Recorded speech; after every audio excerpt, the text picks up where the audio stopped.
The Everest Race in Sydney will hike its purse close to $10 million, a US $13 million, a $2.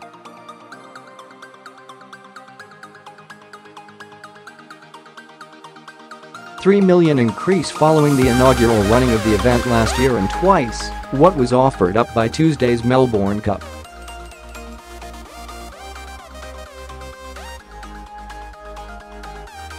The announcement was made via a full-page advert in national broadsheet newspaper The Australian, which also cheekily mentioned that the Melbourne Cup, known as the race that stops a nation, only offers a total prize purse of $4.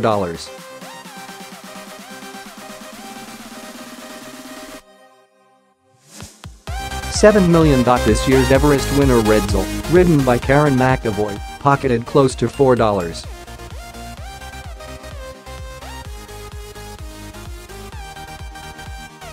$5 million. The world's richest turf race is not in Melbourne today, read the advert. It's in Sydney at Royal Randwick, Saturday 13 October 2018.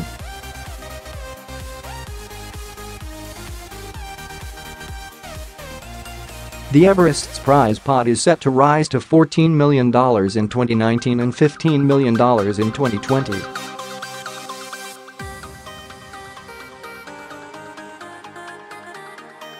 Naturally, we are in awe of the Melbourne Cup and its success, said Peter V'landys, CEO of Racing NSW, in The Australian.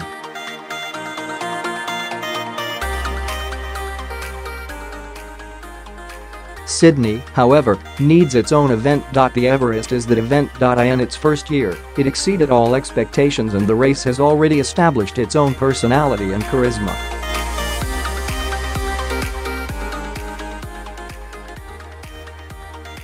The two cities have long shared a cultural and sporting rivalry. While the Everest's announcement came on the same day as the Melbourne equivalent, others were quick to defend the Melbourne Cup, a national institution that has been staged at Flemington Racecourse since 1861 and attracts tens of thousands of spectators.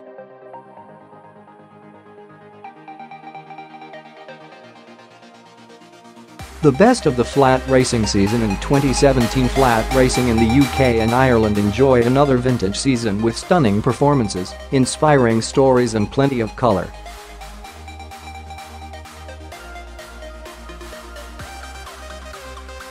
Click through the gallery for a flavour of 2017. The best of the flat racing season in 2017. The first classic of the season was the 2000 Guineas, won by Ryan Moore on board Churchill at Newmarket.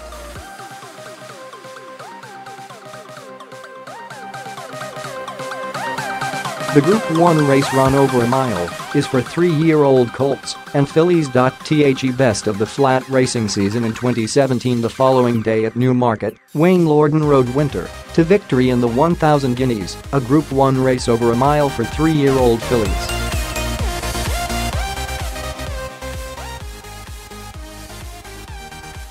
The best of the flat racing season in 2017 at Epsom in June, veteran jockey Frankie Dettori on board Enable stormed home in the Oaks, the third classic of the year.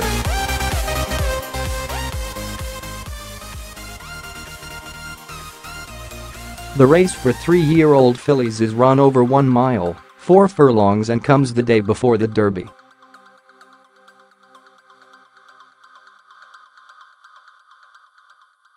The best of the flat racing season in 2017. Derby Day at Epsom is a huge occasion in the sporting and cultural calendar, attracting racegoers from all walks of life.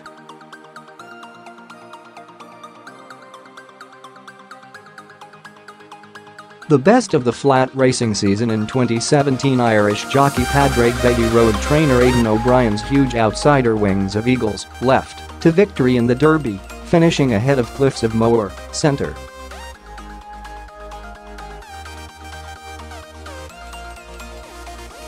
The best of the flat racing season in 2017. It was redemption of sorts for Beggy, who had been banned for a year in Australia in 2014 for a positive urine sample that showed traces of cocaine and for subsequently giving false evidence.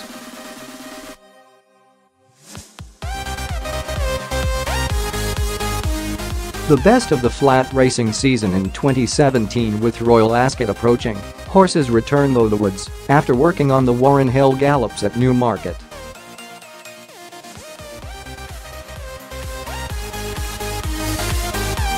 The best of the flat racing season in 2017, Queen Elizabeth II and Prince Philip, Duke of Edinburgh, opened Royal Ascot 2017 with the traditional procession up the course.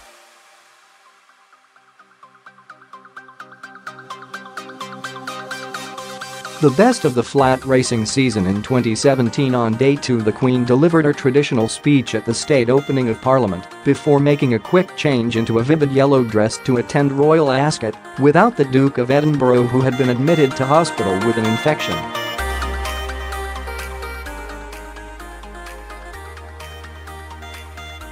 The best of the flat racing season in 2017, jockey Ryan Moore rode Highland Reel to victory in the feature race of the day, the Prince of Wales Stakes.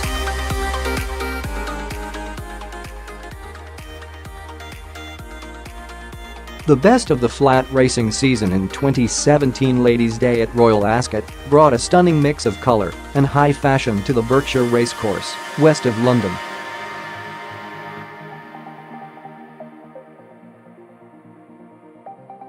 The best of the flat racing season in 2017, horse racing has been held at the famous course since 1711, and tradition is a hallmark of the meeting.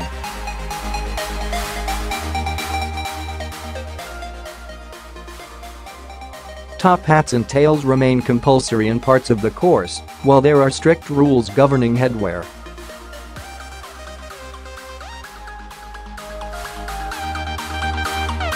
The best of the flat racing season in 2017, Big Orange, ridden by James Doyle, won the Gold Cup, the feature race on Ladies' Day at Royal Ascot.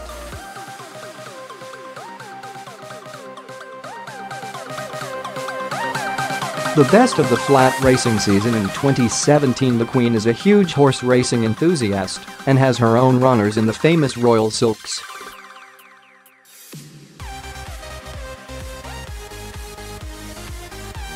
The best of the flat racing season in 2017, Royal Ascot is another celebration of the British sporting summer.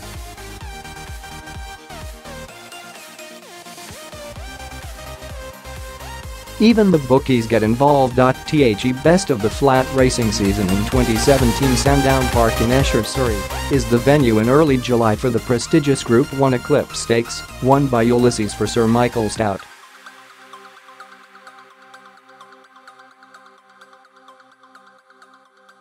The best of the flat racing season in 2017, Ascot features again in late July, when the feature race of the meeting is the King George VI and Queen Elizabeth Stakes.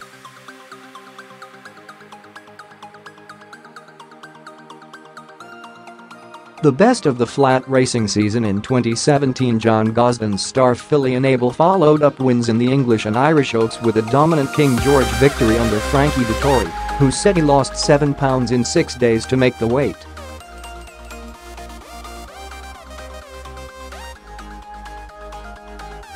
Ulysses was a distant second.The best of the flat racing season in 2017, all eyes are on Glorious Goodwood in the first week of August.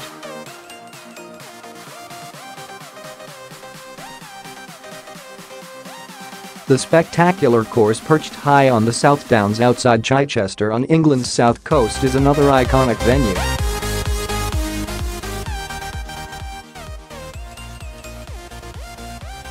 The best of the flat racing season in 2017, the betting market is as strong as ever at Goodwood.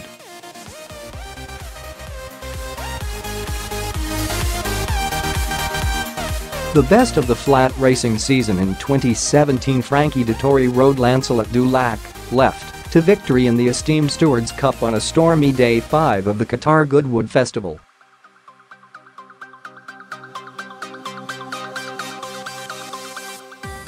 The best of the flat racing season in 2017, in early September, Laytown in County Meath, Ireland, hosts a unique meeting on the beach.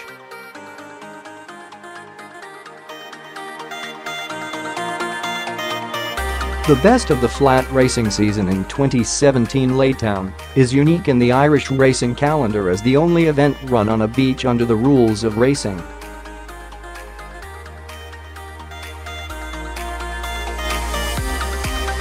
The best of the flat racing season in 2017, the Leopardstown Track, south of Dublin, hosted the prestigious Irish Champion Stakes in September, won by decorated knight for trainer Roger Charlton.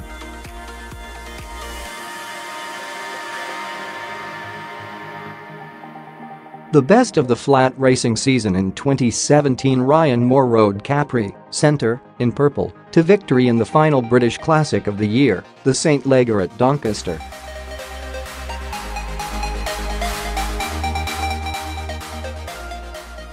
Melbourne Cup's appeal is the history and the culture of the great race. Everest is a shabby, undignified attempt which will never match it, said 7 News Melbourne reporter Nick McCallum.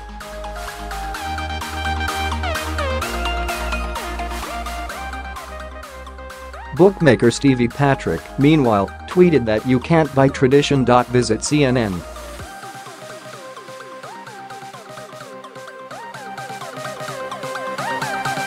winning list for more news and videos. This year's Melbourne Cup was won by Rekindling, the youngest horse to take home the Cup since 1941.